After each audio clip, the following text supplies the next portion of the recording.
নির্বাচন নিয়ে সারা দেশেই অনেক ধরনের প্রোপাগান্ডা আছে। রাজনীতিবিদ থেকে শুরু করে সকল শ্রেণী পেশার মানুষের মধ্যেই এক ধরনের সংশয় আছে, নির্বাচন আসলেও হচ্ছে তো। তবে সেই বিষয়টি আজ পরিষ্কার করলেন নির্বাচন কমিশন।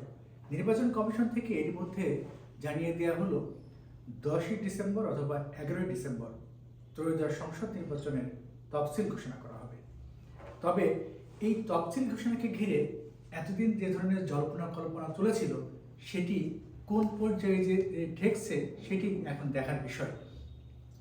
রাজনীতিবিদ থেকে শুরু করে সকলেরই এক ধরনের ধারণা ছিল যে নির্বাচন আসলে হবে না।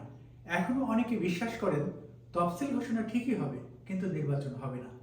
এই প্রোপাগান্ডা ফেসবুক ইউটিউবে সয়লাভ হয়ে আছে।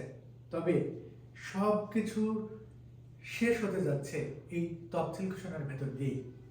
প্রধান নির্বাচন কমিশন এরই মধ্যে প্রধান বিচারপতির সঙ্গে সাক্ষাৎ করেছেন।